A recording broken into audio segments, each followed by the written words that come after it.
separate layers, of course. And what we want to do is we want to isolate this black area here. We can of course create a selection around the black area to isolate it, but I like working with vectors better because they give you smaller file sizes and they're easier to edit. So we're going to create a vector around the frame. So I'm going to press Z on the keyboard. I'm holding the Z key. I'm not letting go of it, and I'm going to zoom in to the corner here and release the Z key. It'll bring me back to the pen tool, which I had selected. Make sure that you have shape on the options panel on this drop down. Click on one corner. You click on the next. Hold the space bar, pan down, click on the bottom right corner, and then click on the bottom left corner. I'm going to hold the space bar again, click and drag, pan up, and complete that path. Now the color of the shape really doesn't matter, so I'm just going to make it red just so that you can see it. There it is, red. What I'm going to do now is enable the layer of the snowboarder. I'm going to click and drag her up to the top of the layers panel, and I'm also going to double tap here on the zoom tool just so we can see the image at 100%. And actually, now that I'm looking at it at 100%, I'm actually going to right click on it and choose fit on screen so that I can see the entire composition. Then I'm going to press Ctrl J, Command J on the Mac to duplicate. So now I have two copies. I'm going to disable the one on the top by clicking on this eye icon, and the one on the bottom here, I'm going to clip to the shape below it. So with that layer selected, I'm going to press Ctrl Alt G, Command Option G on the Mac. Then I'm going to enable the layer right above that, and I'm just going to make a selection around the snowboarder. So I'm going to click on the quick selection tool, and I'm simply going to click and drag around her.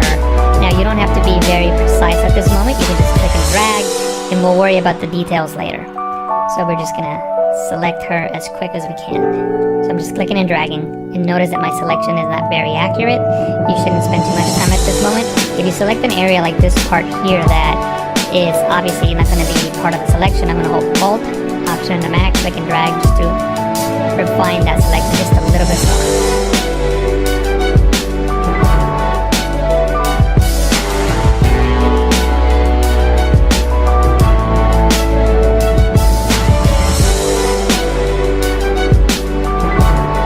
Now that I have the selection active around the snowboarder, I'm going to select that top layer and click on the layer mask icon to create a mask around the snowboarder. So what I'm going to do now is click on this top layer, hold shift and click on the layer below it so they're both selected. And I'm going to click on this little chain link icon here to link those two layers. What that allows you to do is when you move one of those layers with the move tool, it moves both. And they can be in different groups and they can be separated, so that allows us to put those two layers together.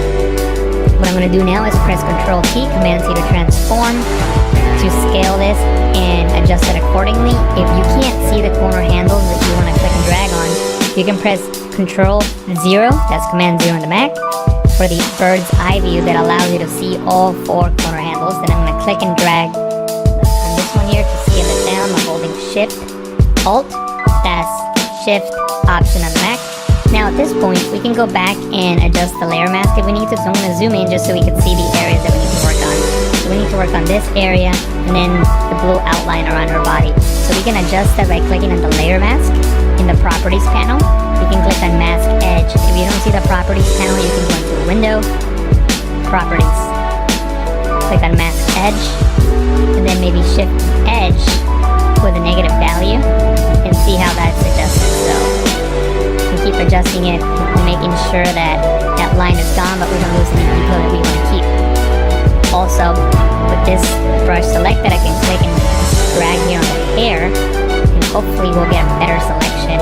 So now it didn't do that good of a job here, so I'm just gonna leave it like this for now, and then I can come back with the brush tool and fix that in a moment.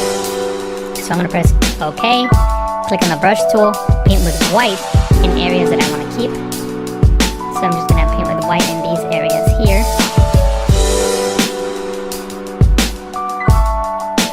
And I know I'm selecting some of the sky, but that's okay. I'm going to get rid of that by pressing X on the keyboard, which swaps the foreground and background color. And with black, I'm going to paint on that layer mask to get rid of the sky here.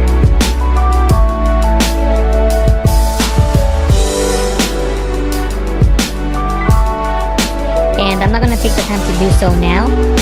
I will do that after the tutorial. You can see the final image, but I'm just going to go around the entire image and just make sure that everything is masked out accordingly. And in most of these areas, everything seems to be okay. I know we got to work on this area here. And like I said, I'll do that after I'm done with the tutorial and you can see my final result. But for now, we'll just leave it as is. I'm going to press Z on the keyboard, right click, and choose the screen. And what we're going to work on now is extra elements that are going to help our composite look much more realistic and much more interesting. So from the Adobe stock library, I downloaded 2 elements we're going to use. We're going to use this shovel with the snow, so let me just double click on that to open that up. And by the way, the links to these files are on the description. You have to download them from Adobe stock. They're not free, but you can use a watermark preview to practice on. So I would recommend you doing that just so that you can have a way to practice and learn. So the first thing I gotta do is get rid of the shovel. I'm gonna click on the lasso tool. I'm gonna make a selection around the shovel. And as you can see, it's not very accurate. It's okay. Then I can hold Shift and Backspace. Or you can go into Edit, Fill to bring up the Fill menu. Under Contents, choose Content Aware and press OK. And Photoshop will fill in those pixels and make the shovel disappear. I'm going to press Ctrl D, Command D on the Mac to deselect. And this is what we're going to work with. The first thing that we need to do is mask out the snow from the ground. So I'm going to go into the Channels panel. I'm going to look for the channel that's got the most contrast. In this case, the blue channel. I'm going to click and drag on the blue channel and drop it here in the new channel icon to duplicate it. Now with the duplicate channel, I can start making adjustments to it. The first thing I'm going to do is fill with white on the areas that I want to keep for sure. So with the lasso tool selected, I'm just going to click and drag and make a very rough selection on the areas that I know for sure I want to keep, which is all this top part here. Now that I have the selection active, I can fill with white. White is currently my foreground color. To fill with the foreground color, you can hold Alt, Backspace, Option, Backspace on the Mac. Image. What Apply Image allows you to do is to take an image and apply it onto itself using a blend mode. In this case, we're taking the blue copy, applying the screen blend mode onto itself. So notice what happens here on the snow on the edge. It essentially turns white, which is what we want. You could also, of course, apply a multiply blend mode and it'll give you a different result. In this case, I think I'm going to go with screen, and then I'll just work on the edges in the next step. So I'm going to press OK. And what I'm going to do now is go into Image, Adjustment, Levels, and bring the levels to the right, the dark values to the right, so we have more contrast between the snow and the ground. And remember, we're going to be making a selection. Anything that's white in this screen will be selected. Anything that is black will be deselected. So I'm going to drag this one over to the left a little bit. I'm looking at the edges here. And maybe drag this one to the left as well. And press OK. Now, what I'm going to do now is click on the brush tool, select black as my foreground color so I can paint with black. I'm going to increase the size of my brush by clicking on the right bracket key on the keyboard. And I'm just going to paint with black. And again, you don't have to be very accurate. As long as you get close enough, it should be good. And I'm just painting these pixels away, which represent the floor. And once again, I'm going to go to Image, Adjustment, Levels, and darken up some of the darker pixels and brighten up the midtones a little bit. And press OK. So this selection looks like it'll work. So I'm going to press Control, Command on the Mac, click on the blue copy icon to make a selection around it. Go back into the Layers panel. On the background layer, which is the only layer that we have in this document, I'm going to click on the new layer mask icon. And notice now that the floor is no longer there. Now, it's not a perfect selection, but it's going to work because the color of the floor and the color of the table are very similar colors, and I think we're going to be able to get away with it. So what I'm going to do is I'm just going to simply click on the layer, select the Move tool, click and drag the layer over onto the other file by hovering over the tab, and then coming down and releasing, and there's our file.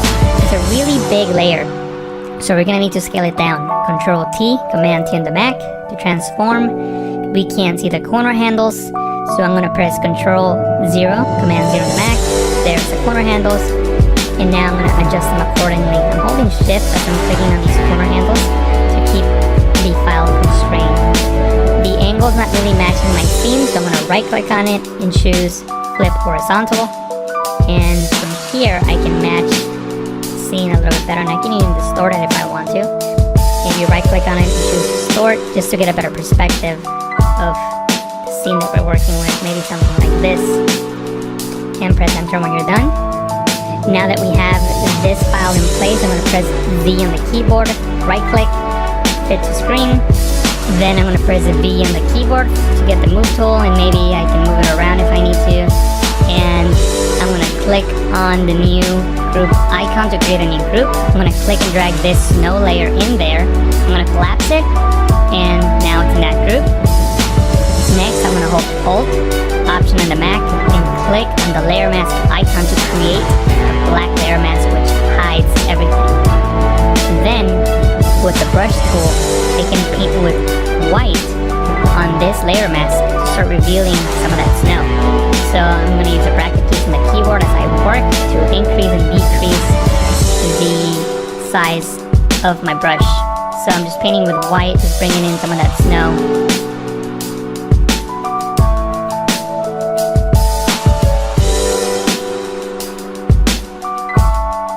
And if you make a mistake, you can press X on the keyboard to paint with black and maybe shape snow a little bit better.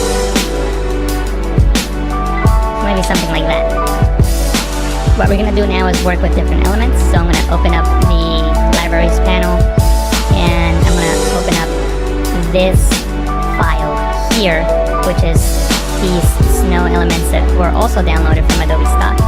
By the way, if you don't have Photoshop CC, you won't have the libraries panel, but you can still download the watermark previews onto your desktop and bring them into Photoshop as you would any other image.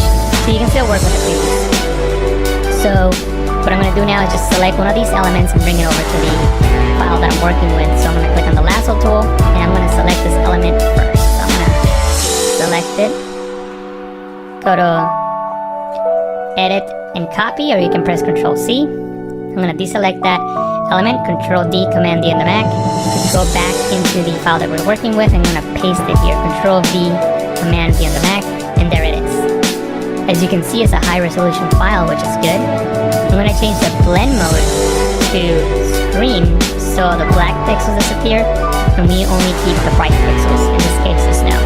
Then I'm going to press Ctrl T, Command T to transform, Ctrl 0, Command 0 for bird's eye view, and I'm going to scale this element down. I'm going to press Ctrl 0, Command 0 again,